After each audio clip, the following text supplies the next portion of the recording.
नमस्कार दोस्तों, मैं हूं पीयूष और आज की रात मैं लेकर आया हूं एक ऐसी सच्ची घटना जो सुनकर आपकी रातें बेहाल हो जाएंगी। ये कहानी है एक मेडिकल कॉलेज की, जहां जिंदगी बचाने की तालीम लेते हुए कुछ स्टूडेंट्स ने मौत को इतना करीब से देखा कि वो आज तक उस अनुभव से बाहर नहीं निकल पाए। तो तैयार हो जाइए, क्योंकि आज की कहानी है हॉस्टल रूम 13 की। पहला भाग। सुबह के 4 बज रहे थे। पुणे के एक प्रसिद्ध मेडिकल कॉलेज के हॉस्टल में गहरी खामोशी छाई हुई थी, लेकिन कमरे नंबर 13 में एक लड़का अपनी स्टडी टेबल पर झुका हुआ था। उसका नाम था आदित्य, एमबीबीएस फाइनल ईयर का स्टूडेंट। कल उसकी पैथोलॉजी की प्रैक्टिकल एग्जाम थी, इसलिए वो पूरी रात जागकर पढ़ रहा था। आदित्य का कमरा हॉस्टल की तीसरी मंजिल पर था। पुराने जमाने की इमारत, ब्रिटिश लोग जब यहाँ थे तब बनाई गई थी ये बिल्डिंग। दीवारों पर पेंट उतर रहा था कई जगह। कमरे में एक पुराना पंखा घूम रहा था, जिसके खर खर की आवाज पूरी रात सुनाई देती रहती थी। आदित्य ने अपनी कॉफी का घूंट लिया और एनाटॉमी की किताब खोली। अचानक उसको लगा जैसे कमरे का टेम्परेचर एकदम गिर गया हो। उसने अपनी जैकेट पहन ली। तभी उसको एक अजीब सी आवाज सुनाई दी, जैसे कोई बहुत दूर से रो रहा हो। बहुत हल्की आवाज थी, शायद किसी लड़की के रोने की आवाज। कोई सपना देख रहा होगा, आदित्य ने सोचा और फिर से पढ़ने लगा। लेकिन आवाज बंद नहीं हुई, वो धीरे धीरे तेज होती गई। अब वो आवाज उसके कमरे के बिल्कुल पास से आ रही थी। आदित्य ने हेडफोन्स पहन लिए। उसने सोचा कि शायद कोई ब्रेकअप हो गया होगा, इसलिए कोई लड़ रही होगी। 5 मिनट बाद अचानक उसके हेडफोन्स में से भी वो आवाज सुनाई देने लगी। लेकिन ये कैसे हो सकता था? हेडफोन्स में तो सिर्फ म्यूजिक चल रहा था। आदित्य ने घबराहट में हेडफोन्स निकाल दिए। कमरे में अब बिल्कुल सन्नाटा था। कोई आवाज नहीं, सिर्फ पंखे की आवाज। थक गया हूं शायद, दिमाग में आवाजें आ रही हैं, उसने खुद को समझाया। तभी अचानक उसकी नजर अलमारी के सामने पड़ी। अलमारी का एक दरवाजा धीरे धीरे खुल रहा था, बिल्कुल धीरे, जैसे कोई बहुत आहिस्ता से खोल रहा हो। आदित्य उठकर अलमारी के पास गया। उसने दरवाजा बंद कर दिया। लॉक ठीक से नहीं लगा होगा, उसने सोचा। लेकिन जब उसने लॉक चेक किया तो वो बिल्कुल ठीक था। वो वापस स्टडी टेबल पर बैठने लगा। तभी उसको एक ख्याल आया। पिछले 3 हफ्ते से वो इस कमरे में शिफ्ट हुआ था। पहले कमरा नंबर 7 में रहता था, लेकिन एक दिन हॉस्टल वार्डन ने उसे अचानक कमरा बदलने को कहा था, बिना कोई वजह बताए। सर, मेरा पुराना कमरा बहुत अच्छा था, मुझे वहीं रहना है, आदित्य ने उस दिन रिक्वेस्ट की थी। देखो बेटा, ये कॉलेज का फैसला है। कमरा 13 में तुम्हें जाना ही होगा। कोई और स्टूडेंट यहाँ रहने को तैयार नहीं है और हॉस्टल फुल है, वार्डन ने कहा था। उस वक्त आदित्य को अजीब लगा था, कोई कमरे में रहने को तैयार क्यों नहीं है, लेकिन उसने ज्यादा सोचना जरूरी नहीं समझा था। रात के 4:15 बज गए थे। आदित्य फिर से पढ़ने लगा। अचानक उसकी किताब के पेजेस अपने आप पलटने लगे। तेज हवा जैसे चल रही हो, लेकिन खिड़की बंद थी, पंखा भी स्लो चल रहा था। आदित्य के हाथ कांपने लगे। उसने लैपटॉप खोला और अपनी गर्लफ्रेंड प्रिया को मैसेज किया। प्रिया, कुछ अजीब हो रहा है यहाँ। प्रिया साइकोलॉजी की स्टूडेंट थी, दूसरे कॉलेज में पढ़ती थी, लेकिन आदित्य के कॉलेज के पास ही रहती थी। 2 मिनट बाद रिप्लाई आया। क्या हुआ, इतनी रात को जाग क्यों रहे हो? यार, इस कमरे में कुछ गड़बड़ है, आवाजें आ रही हैं, सामान अपने आप हिल रहा है। आदित्य, तुम बहुत थक गए हो, सो जाओ, कल एग्जाम है तुम्हारा। आदित्य ने फोन रख दिया। शायद प्रिया सही कह रही थी, थकान की वजह से दिमाग काम नहीं कर रहा होगा। उसने लाइट बंद की और बिस्तर पर लेट गया। अंधेरा था कमरे में, सिर्फ खिड़की से स्ट्रीट लाइट की हल्की रोशनी आ रही थी। आदित्य ने आंखें बंद कर लीं, लेकिन नींद नहीं आ रही थी। उसको लग रहा था जैसे कोई कमरे में है, कोई उसको देख रहा है। उसने आंखें खोलीं। कमरे के कोने में अलमारी के पास कुछ दिखा। एक साया, एक लड़की की आकार, बिल्कुल स्थिर खड़ा हुआ। आदित्य के पूरे शरीर में करंट दौड़ गया। उसने झटके से लाइट ऑन की। कमरे में कोई नहीं था। भगवान, मेरा दिमाग खराब हो गया है, उसने अपने हाथों से चेहरे को रगड़ा। सुबह के 6 बजे आदित्य कॉलेज के लिए तैयार हुआ। रात भर नींद नहीं आई थी, आंखों के नीचे काले घेरे पड़ गए थे। प्रैक्टिकल एग्जाम के लिए वो एनाटॉमी लैब में पहुंचा। लैब में मुर्दों के शरीर थे। फॉर्मेल्डिहाइड की तेज गंध पूरे कमरे में भरी हुई थी। स्टूडेंट्स अपने स्पेसिमेंस के सामने खड़े थे। एग्जाम शुरू हुआ। आदित्य को स्पेसिमेन नंबर 7 मिला, एक ह्यूमन ब्रेन। उसने अपनी प्रैक्टिकल कॉपी में लिखना शुरू किया, लेकिन उसका हाथ कांप रहा था। रात भर की घटनाएं उसके दिमाग में घूम रही थीं। आदित्य, ठीक हो? प्रोफेसर शर्मा ने पूछा। जी सर, बस थोड़ा थक गया हूँ। एग्जाम खत्म होने के बाद आदित्य लाइब्रेरी में गया। वहाँ उसका बेस्ट फ्रेंड विक्रम बैठा हुआ था। विक्रम भी फाइनल ईयर का स्टूडेंट था।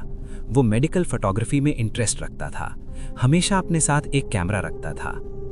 यार, तू तो बिल्कुल ज़ॉम्बी लग रहा है, विक्रम ने हंसकर कहा। यार, एक बात पूछनी थी। तू हॉस्टल के कमरा नंबर 13 के बारे में कुछ जानता है? विक्रम का चेहरे का रंग उड़ गया। उसने इधर उधर देखा और धीरे आवाज में बोला, तू उस कमरे में रहता है? हाँ, 3 हफ्ते से। क्यों, क्या हुआ?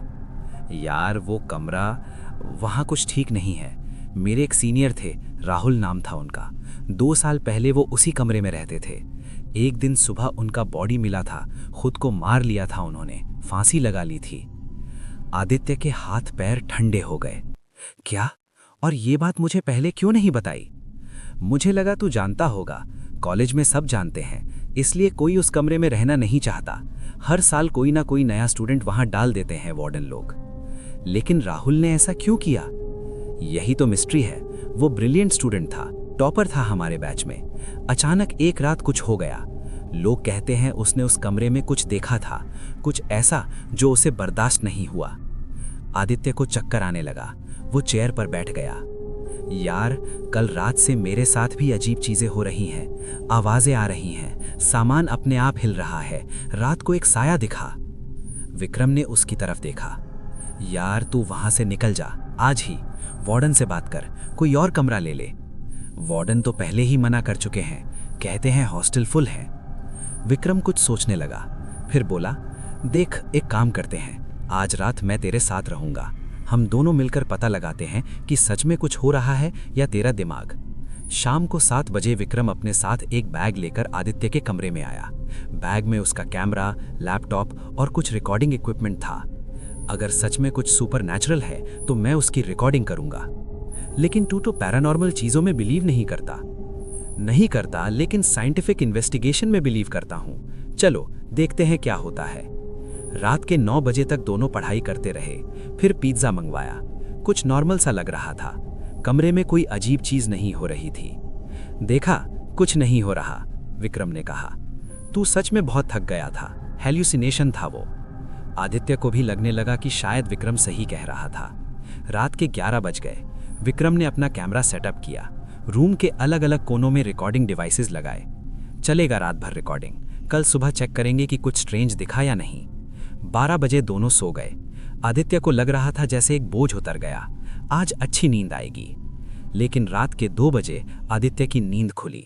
कमरे में बहुत ठंडा था, इतना ठंडा कि उसकी सांस दिखाई दे रही थी, जैसे एसी फुल चल रहा हो। लेकिन कमरे में एसी नहीं था। उसने विक्रम को उठाने की कोशिश की। विक्रम, विक्रम उठो। लेकिन विक्रम गहरी नींद में था, हिलने का नाम नहीं ले रहा था। तभी आदित्य ने देखा, बाथरूम का दरवाजा धीरे धीरे खुल रहा था, बिल्कुल धीरे, और उसमें से आवाज आ रही थी, पानी गिरने की आवाज, जैसे कोई टैप खुला हो। आदित्य बिस्तर से उठा। कांपते हाथों से उसने बाथरूम की तरफ देखा। अंदर से पानी बह रहा था, बाहर तक आ रहा था। विक्रम, उठ यार, आदित्य ने जोर से हिलाया। विक्रम की आंखें खुली। क्या हुआ? देख, बाथरूम। दोनों ने बाथरूम की तरफ देखा। पानी अब पूरे कमरे में फैल रहा था, लेकिन ये पानी नहीं था, ये खून जैसा था, खून जैसा। ये क्या है? विक्रम चिल्ला पड़ा। अचानक लाइट चली गई। पूरा कमरा अंधेरा हो गया। सिर्फ खिड़की से स्ट्रीट लाइट की हल्की रोशनी आ रही थी, और उस रोशनी में दोनों ने देखा, बाथरूम के दरवाजे में एक लड़की खड़ी थी। उसके लंबे बाल चेहरे पर बिखरे हुए थे। वाइट ड्रेस थी उसकी, लेकिन वो ड्रेस खून से भरी हुई थी। वो बिल्कुल स्थिर खड़ी थी, सिर्फ उसका सर धीरे धीरे घूम रहा था। फिर अचानक उसने अपना सर ऊपर किया। बालों के बीच से उसकी आंखें दिखीं, बिल्कुल खाली, सिर्फ काले गड्ढे। और फिर उसने आवाज निकाली, एक चीत्कार, इतनी तेज कि दोनों के कान फाड़ने लगे। विक्रम ने झटके से डोर खोला। भाग यहां से, दोनों कॉरिडोर में भाग गए। पीछे से वो चीख आती रही। हॉस्टल के बाकी स्टूडेंट्स की नींद खुल गई। सब अपने कमरों से बाहर आए। क्या हुआ? ये कैसा शोर है? आदित्य और विक्रम हांफते हुए नीचे की तरफ भागे। वार्डन भी आ गया। तुम लोग इतनी रात को ये क्या बदतमीजी है? सर कमरा 13, वहां एक लड़की, खून। आदित्य हांफते हांफते बोला। वार्डन का चेहरे का रंग बदल गया। उसने सिक्योरिटी गार्ड को साथ लिया और तीसरी मंजिल पर गया। कमरा 13 का दरवाजा खुला हुआ था। अंदर लाइट आ गई थी। सब लोग अंदर गए। कमरा बिल्कुल नॉर्मल था। न कोई पानी, न कोई खून, न कोई लड़की। सब कुछ अपनी जगह पर था। ये क्या मजाक है? रात भर सोने नहीं दोगे क्या? वार्डन गुस्से में बोला। सर, हम सच कह रहे हैं, यहाँ एक भूतनी थी, देखा हमने। लेकिन कोई यकीन नहीं कर रहा था। सब स्टूडेंट्स हंसते हुए वापस चले गए। सिर्फ आदित्य और विक्रम कॉरिडोर में खड़े रहे। दोनों के चेहरे पर असली डर था। यार, मुझे यकीन नहीं हो रहा, सच में देखा हमने। विक्रम कांप रहा था। चल यहाँ से, आज रात मेरी कार में सोएंगे, आदित्य ने कहा। सुबह होने तक दोनों कार में बैठकर जागे रहे। किसी की हिम्मत नहीं हो रही थी कमरे में वापस जाने की।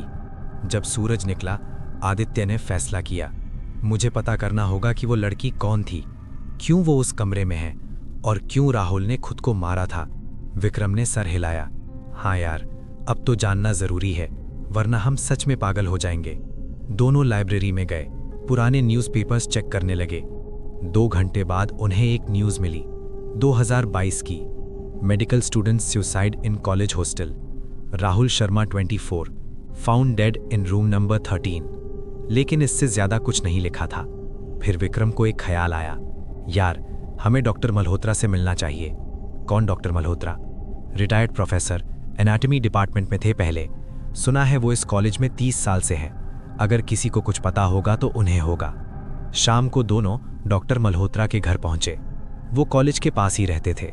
एक पुराना सा घर था, अंदर बहुत अंधेरा था। दरवाजा डॉक्टर मल्होत्रा ने खोला। 55 साल की उम्र, सफेद बाल, आंखों में गहराई थी। तुम लोग यहाँ कैसे? सर, हमें आपसे कुछ पूछना था, हॉस्टल कमरा नंबर 13 के बारे में। डॉक्टर मल्होत्रा का चेहरे पर एक अजीब एक्सप्रेशन आया, डर या गिल्ट। अंदर आओ, उन्होंने धीरे से कहा। डॉक्टर मल्होत्रा ने दोनों को अंदर बुलाया। घर के अंदर माहौल बहुत भारी था। दीवार पर पुरानी मेडिकल बुक्स की अलमारियां थीं। कोने में एनाटॉमी के मॉडल्स रखे हुए थे।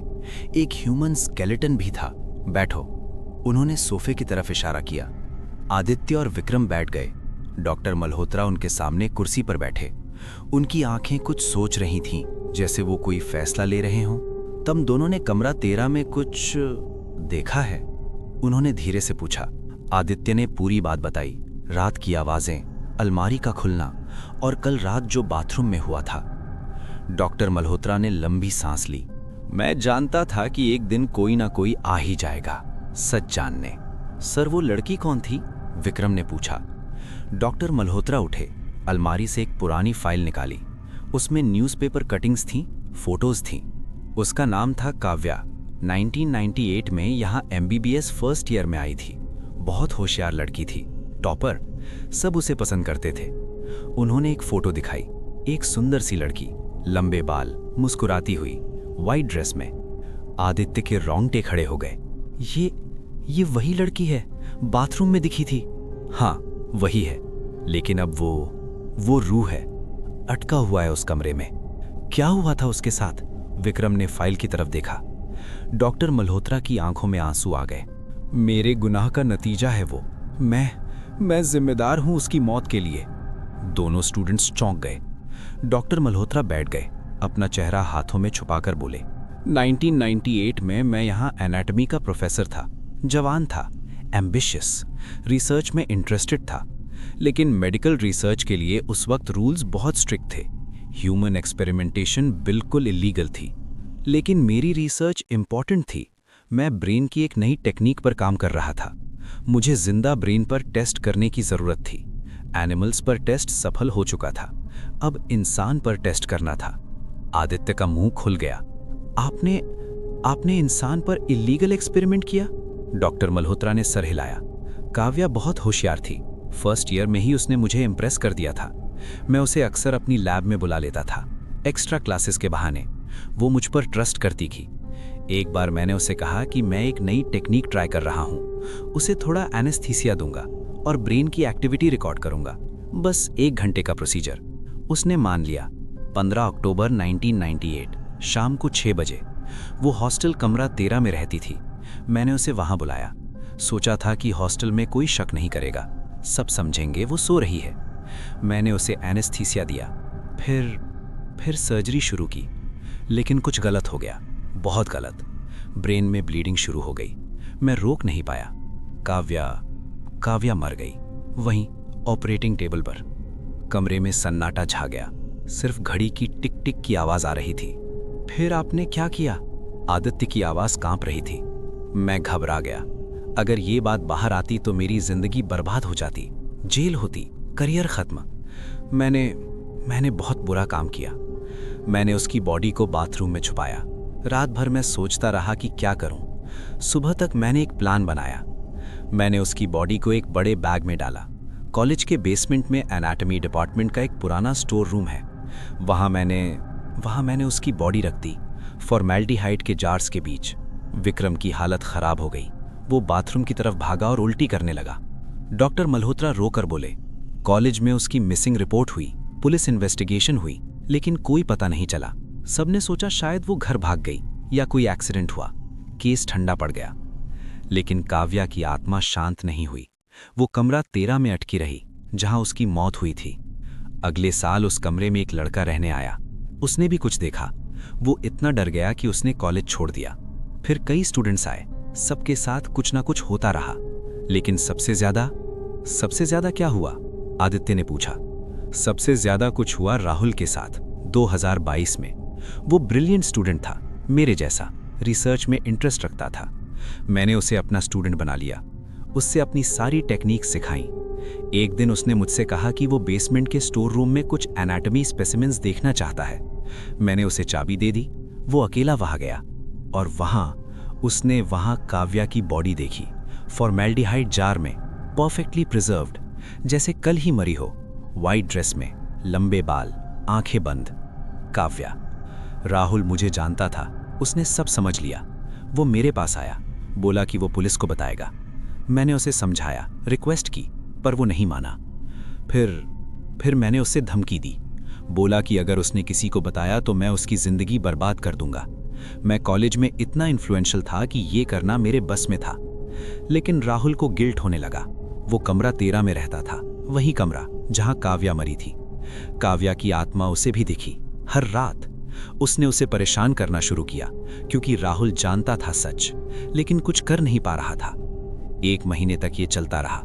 राहुल मेंटली टूट गया और एक रात उसने फांसी लगा ली, कमरा 13 में। सुसाइड नोट में उसने कुछ नहीं लिखा, सिर्फ इतना कि मुझे माफ कर दो।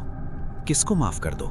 पुलिस को समझ नहीं आया, लेकिन मैं जानता था वो काव्या से माफी मांग रहा था। आदित्य की आंखों से आंसू बह रहे थे। आपने इतना बड़ा गुनाह किया और अब तक चुप रहे? डॉक्टर मल्होत्रा फूट फूट कर रोने लगे। मैं हर रोज मरता हूं, हर रोज। रिटायरमेंट के बाद मैं यहां अकेला रहता हूं, कोई फैमिली नहीं, कोई दोस्त नहीं, बस गिल्ट और काव्या की याद। सर, उसकी बॉडी अभी भी बेसमेंट में है? विक्रम ने पूछा। हाँ, स्टोर रूम की सबसे पिछली शेल्फ पर, जार नंबर 47, लिखा है स्पेसिमेन 1998। आदित्य खड़ा हुआ। हमें वहां जाना होगा, उसकी बॉडी को बाहर निकालना होगा, ठीक से क्रिमेशन करनी होगी, तभी उसकी आत्मा को शांति मिलेगी। लेकिन बेसमेंट में जाना अलाउड नहीं है स्टूडेंट्स को, गार्ड है वहां, विक्रम बोला। डॉक्टर मल्होत्रा ने एक चाबी निकाली। ये रही चाबी। रात को जाओ, गार्ड शिफ्ट चेंज करता है 2 से 3 बजे। उस वक्त बेसमेंट में कोई नहीं होता। आप हमारे साथ चलिए, आदित्य ने कहा।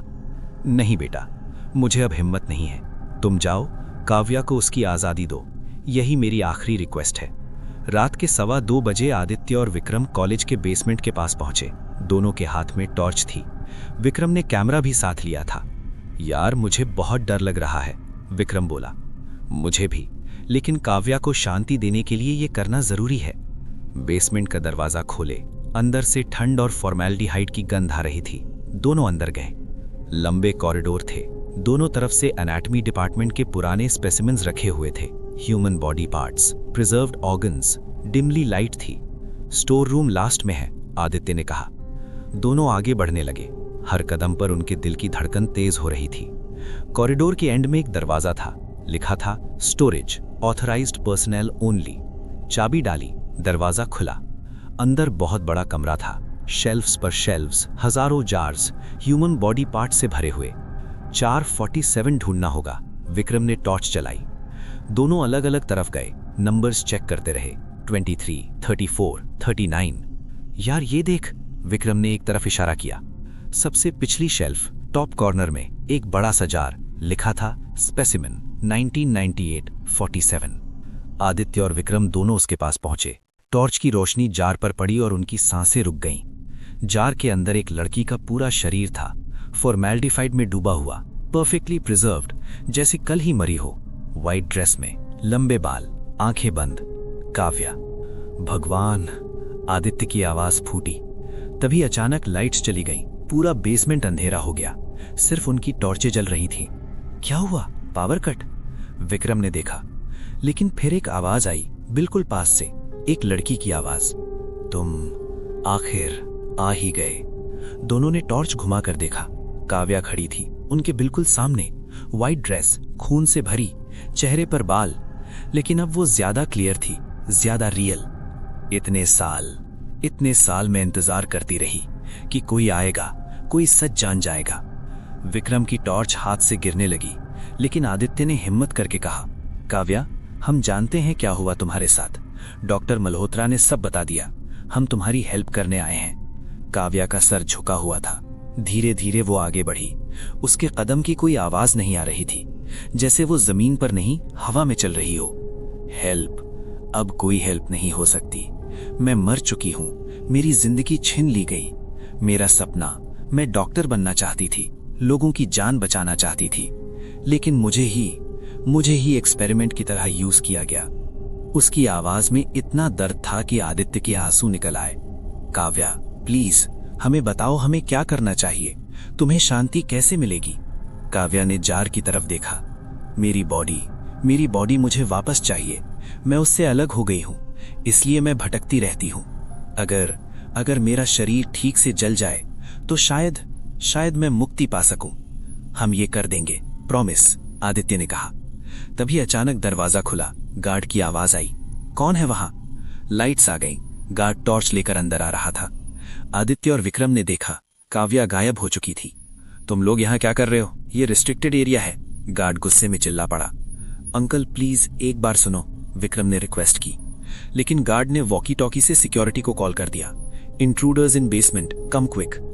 यार हमें यहां से निकलना होगा, जार लेकर, आदित्य ने धीरे से कहा। लेकिन जार बहुत बड़ा था और भारी भी, दोनों अकेले नहीं उठा सकते थे। प्लान बी, मैं जार की फोटो ले लेता हूं और लोकेशन बाद में प्रॉपर प्लान से लेंगे। विक्रम ने जल्दी जल्दी फोटोज खींची। गार्ड पास आ रहा था। दोनों भागकर बेसमेंट से बाहर निकले। सिक्योरिटी गार्ड पीछे भाग रहे थे, लेकिन दोनों हॉस्टल की तरफ भाग गए और अलग अलग तरफ चले गए। सुबह होने तक दोनों फिर से मिले कॉलेज ग्राउंड में। यार अब क्या करेंगे? अगर पकड़े गए तो एक्सपल्शन हो जाएगी। विक्रम परेशान था। हमें एक प्लान बनाना होगा। काव्या की बॉडी को लीगली बाहर निकालना होगा। पुलिस को सब बताना होगा, आदित्य ने कहा। लेकिन कोई बिलीव करेगा? एक घोस्ट की कहानी, डॉक्टर मल्होत्रा के अगेंस्ट सिर्फ हमारा स्टेटमेंट। आदित्य ने सोचा, एविडेंस चाहिए, सॉलिड एविडेंस। तभी विक्रम को ख्याल आया, यार कल रात का रिकॉर्डिंग, मैंने कैमरा लगाया था कमरा 13 में, उसमें काव्या की आत्मा रिकॉर्ड होगी। दोनों जल्दी से विक्रम के लैपटॉप पर रिकॉर्डिंग चेक करने लगे। फुटेज चला रात के 2 बजे का, एग्जैक्ट वक्त जब काव्या दिखी थी। लेकिन रिकॉर्डिंग में कुछ नहीं था, सिर्फ खाली कमरा, पानी, लेकिन कोई लड़की नहीं। कैसे हो सकता है? हमने साफ देखा था। आदित्य हैरान रह गया। यार कैमरा पैरानॉर्मल एक्टिविटी रिकॉर्ड नहीं कर पाते, ये साइंटिफिकली प्रूवन है। वो डिफरेंट फ्रीक्वेंसी पर एग्जिस्ट करती है, विक्रम ने समझाया। तो फिर एविडेंस कहां से लाएंगे? विक्रम ने एक बार फिर डॉक्टर मल्होत्रा की फाइल चेक की। देख, डॉक्टर मल्होत्रा ने जो नोट्स लिखे थे वो उनके हैंडराइटिंग में होंगे। अगर वो नोट्स मिल जाएं तो एविडेंस बन सकता है। लेकिन वो नोट्स जार के साथ बेसमेंट में होंगे, तो हमें वापस वहां जाना होगा, लेकिन इस बार प्रॉपरली, लीगल वे से। आदित्य ने डीप ब्रेथ ली। एक और ऑप्शन है, प्रिया। प्रिया, तेरी गर्लफ्रेंड, वो कैसे हेल्प करेगी? वो साइकोलॉजी स्टूडेंट है, पैरानॉर्मल साइकोलॉजी में उसकी रिसर्च इंटरेस्ट है। मैं उसे कल से बता रहा हूँ सब। उसने कुछ बुक्स भेजी हैं स्पिरिट कम्युनिकेशन के बारे में। स्पिरिट कम्युनिकेशन मतलब? अगर हम काव्या से सीधे बात कर सकें प्रॉपरली कंट्रोल्ड इन्वायरमेंट में, तो शायद वो खुद बता दे कि डॉक्टर मल्होत्रा ने क्या किया। हम रिकॉर्डिंग करेंगे, ऑडियो एविडेंस होगी। विक्रम ने सर हिलाया। यार ये बहुत रिस्की है, अगर कुछ गलत हो गया तो? और ऑप्शन क्या है? पुलिस को बिना एविडेंस के कौन बिलीव करेगा? कॉलेज को? हम स्टूडेंट्स हैं, डॉक्टर मल्होत्रा रिटायर्ड प्रोफेसर, उनका इन्फ्लुएंस है। ठीक है, करते हैं, लेकिन इस बार मैं भी पूरी तैयारी के साथ आऊंगा। कैमरास, ऑडियो रिकॉर्डर्स, सब कुछ। शाम को प्रिया भी आ गई। उसने एक बैग में कैंडल्स, सेज और कुछ क्रिस्टल्स लाए थे। ये सब क्या है? आदित्य ने पूछा। स्पिरिट कम्युनिकेशन के लिए सेफ एनवायरनमेंट बनाना जरूरी है। काव्या का स्पिरिट डिस्टर्ब्ड है, गुस्से में है। अगर हम ठीक से अप्रोच नहीं करेंगे तो वो हार्मफुल हो सकती है, प्रिया ने समझाया। तीनों रात को कमरा 13 में गए। हॉस्टल का वार्डन उन्हें रोक नहीं पाया क्योंकि आदित्य ने उसे गलत बहाना दे दिया था कि वो एक साइकोलॉजी एक्सपेरिमेंट कर रहे हैं। कमरे में विक्रम ने कैमरा सेटअप किए। प्रिया ने फ्लोर पर कैंडल्स सर्कल में लगाईं। बीच में तीनों बैठ गए। अब क्या? आदित्य ने पूछा। अब हम काव्या को बुलाएंगे, पोलाइटली, रिस्पेक्टफुली। उससे बात करनी है, उसे डराना नहीं, प्रिया ने आंखें बंद करते हुए कहा। काव्या, अगर तुम सुन सकती हो, प्लीज आओ। हम तुम्हारी दोस्त हैं, हम तुम्हारी हेल्प करना चाहते हैं। कुछ नहीं हुआ, कमरा शांत था। काव्या, तुम्हारे साथ जो हुआ वो गलत था, हम जानते हैं। प्लीज आओ, हमसे बात करो। अचानक कैंडल्स की लौ तेज हो गई, हवा चली, कमरे का टेम्परेचर गिर गया। विक्रम के कैमरा की स्क्रीन पर स्टैटिक आने लगा और फिर आवाज आई, बहुत धीरे, जैसे कोई कुछ फुसफुसाकर कह रहा हो। कौन हो तुम? प्रिया ने आंखें खोली। हम तुम्हारे दोस्त हैं काव्या, तुम्हें जस्टिस दिलवाना चाहते हैं। जस्टिस? आवाज थोड़ी क्लियर हुई। डॉक्टर मल्होत्रा, उसने मुझे मारा। हाँ काव्या, वो गुनहगार है, हम उसे सजा दिलवाएंगे, लेकिन तुम्हें हमारी हेल्प करनी होगी। आवाज नहीं आई, लेकिन कैंडल्स की रोशनी में एक साया बना। धीरे धीरे वो क्लियर होती गई। काव्या, लेकिन इस बार वो स्कैरी नहीं लग रही थी, वो दुखी लग रही थी, एक नॉर्मल लड़की जैसी।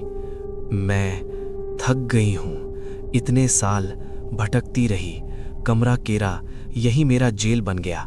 काव्या, बताओ हमें, डॉक्टर मल्होत्रा ने तुम्हारे साथ क्या किया, डिटेल में।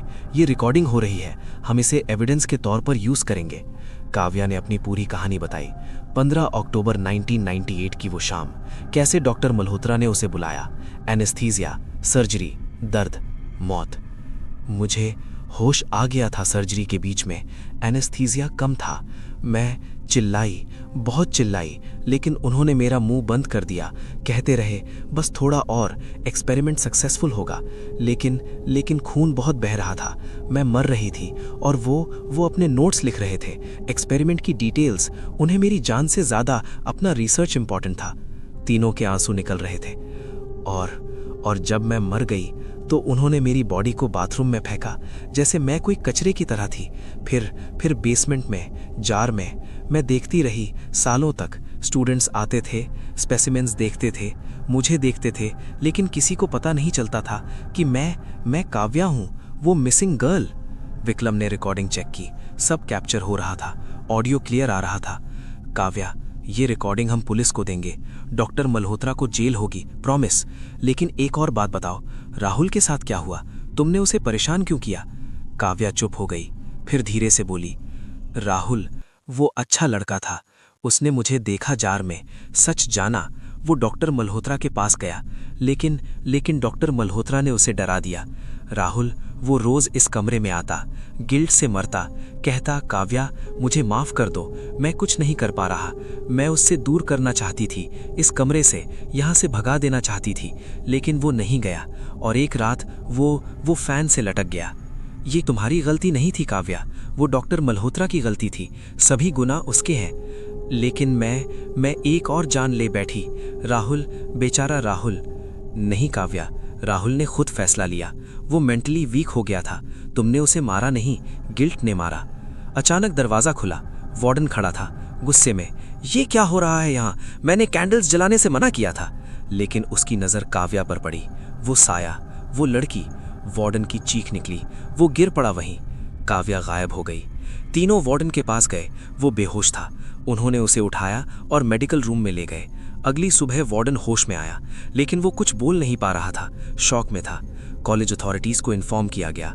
आदित्य ने फैसला किया, अब वक्त आ गया था पुलिस को सब बताने का। Police station. इंस्पेक्टर राघव मेज पर बैठे थे। सामने आदित्य, विक्रम और प्रिया खड़े थे। तो तुम लोग कह रहे हो कि ये एक 26 साल पुरानी मर्डर केस है और प्रूफ है तुम्हारे पास? इंस्पेक्टर ने डाउट से पूछा। जी सर, हमने रिकॉर्डिंग की है, विक्टिम का स्टेटमेंट है और बॉडी भी पता है कहाँ है। आदित्य ने लैपटॉप खोला। रिकॉर्डिंग चलाई गई। काव्या की आवाज, उसका पूरे मर्डर का डिस्क्रिप्शन, डॉक्टर मल्होत्रा का नाम, basement, jar number 47। Inspector Raghav ने ध्यान से सुना। उनका चेहरे का रंग बदला। ये रिकॉर्डिंग कब की है? कल रात की सर। और ये लड़की काव्या, वो अभी जिंदा है? नहीं सर, वो मर चुकी है 1998 में। ये उसकी आत्मा की आवाज है। इंस्पेक्टर को हंसी आ गई। आत्मा? घोस्ट? ये क्या मजाक है? तुम स्टूडेंट्स को और काम नहीं है? सर प्लीज, हम सच कह रहे हैं। आप बेसमेंट चेक करिए, जार 47। वहां काव्या की बॉडी मिलेगी, प्रिजर्व्ड। डॉक्टर मल्होत्रा की नोट्स भी होंगे। डॉक्टर मल्होत्रा? वो रिटायर्ड प्रोफेसर, बहुत इज्जतदार आदमी है। तुम्हें शर्म नहीं आती उन पर ऐसी गलत एलिगेशंस लगाने में? विक्रम गुस्से में आ गया। सर, इज्जतदार आदमी मर्डर करते हैं? एक इनोसेंट स्टूडेंट को एक्सपेरिमेंट के लिए मार दिया, उसकी बॉडी को 26 साल से छुपा कर रखा है। ये क्राइम है। इंस्पेक्टर खड़ा हुआ। देखो, एक काम करता हूं, तुम लोगों की कंप्लेंट ऑफिशियली रजिस्टर कर लेता हूं, इन्वेस्टिगेशन होगी। लेकिन अगर ये सब झूठ निकला तो तुम्हारे अगेंस्ट केस होगा, फॉल्स एलिगेशंस, डिफेमेशन, समझे?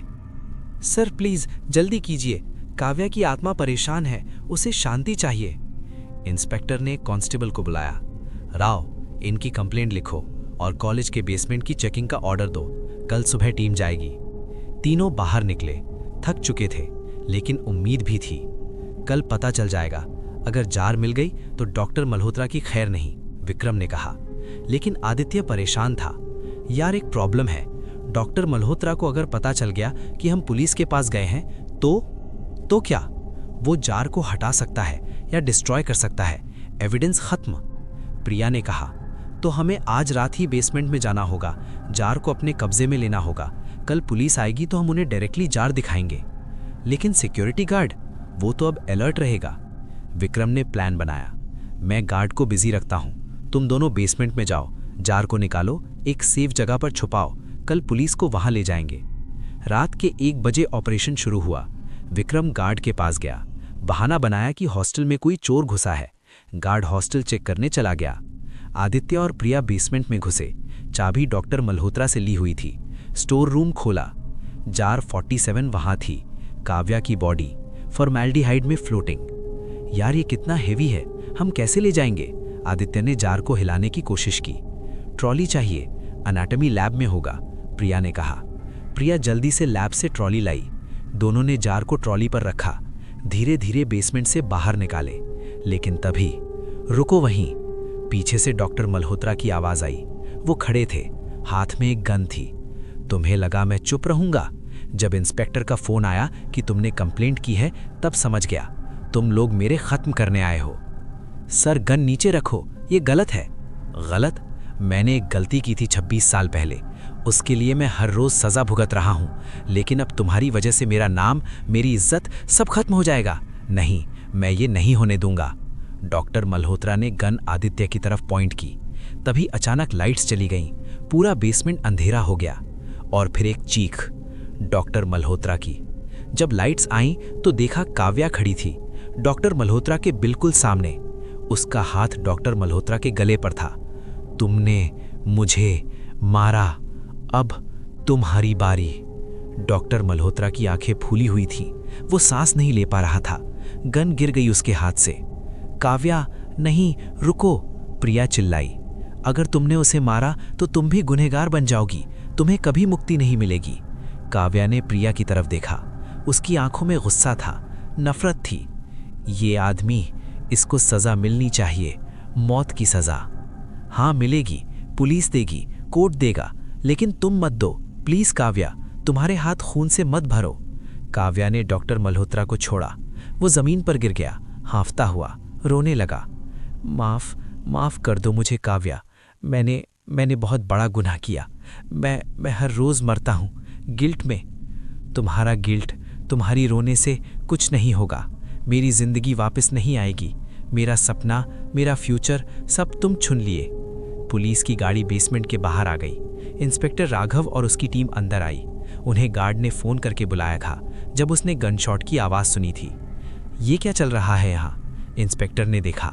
डॉक्टर मल्होत्रा ज़मीन पर पड़ा था, जार ट्रॉली पर। आदित्य और प्रिया सामने खड़े थे और काव्या, वो अब दिख नहीं रही थी। सर, ये डॉक्टर मल्होत्रा है और ये जार में काव्या की बॉडी है, 26 साल पुरानी। इन्होंने मर्डर किया था और एविडेंस डिस्ट्रॉय करने आए थे। आदित्य ने सब बता दिया। इंस्पेक्टर ने जार की तरफ देखा।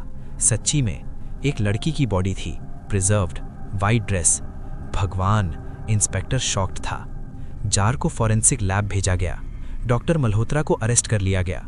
इन्वेस्टिगेशन शुरू हुई। अगले 2 हफ्ते में सब कुछ क्लियर हो गया।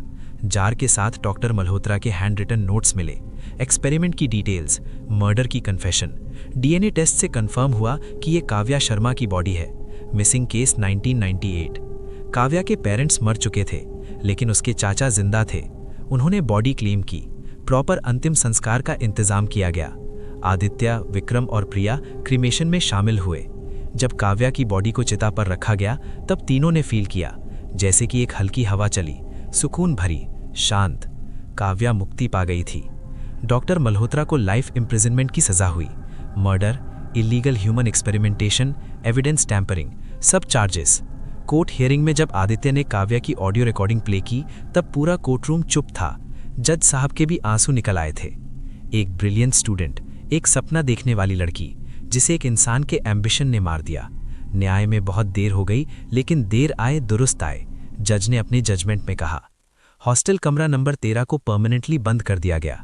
एक मेमोरियल प्लैक लगा दी गई, in memory of Kavya Sharma, 1980 to 1998, a bright student, a lost dream, may her soul rest in peace. Aditya अपनी फाइनल ईयर कंप्लीट की, MBBS पास कर लिया। वो डॉक्टर बन गया, लेकिन काव्या की कहानी कभी भूल नहीं पाया। हर साल 15 अक्टूबर को वो काव्या की मेमोरियल पर फ्लावर्स चढ़ाता है। विक्रम और प्रिया भी आते हैं। एक दिन जब आदित्य वहां खड़ा था, उसने फील किया जैसे कि कोई उसके कंधे पर हाथ रखा हो, बहुत हल्का। उसने पीछे मुड़कर देखा, कोई नहीं था, लेकिन हवा में एक आवाज थी, बहुत धीरे, बहुत सुकून भरी, थैंक यू। आदित्य मुस्कुरा दिया। आंसू उसकी आंखों में थे, लेकिन ये आंसू सुकून के थे। काव्या को फाइनली शांति मिल गई थी। तो दोस्तों, ये थी हॉस्टल कमरा नंबर 13 की सच्ची कहानी। एक ऐसे क्राइम की कहानी जो 26 साल तक छुपा रहा। एक आत्मा की कहानी जो इतने सालों तक न्याय का इंतजार करती रही। याद रखना दोस्तों, कभी कभी सच इतना डरावना होता है कि उसे भूत की कहानी समझ ली जाती है, लेकिन असली भूत तो वो इंसान होते हैं जो अपने मतलब के लिए दूसरों की जान ले लेते हैं। मैं हूं पीयूष और ये था रहस्य की रात का आज का एपिसोड। अगली बार एक नई कहानी लेकर आऊंगा। तब तक के लिए अपना ख्याल रखना। और हाँ, अगर कभी किसी पुराने हॉस्टल या बिल्डिंग में कमरा नंबर 13 दिखे तो सोचना जरूर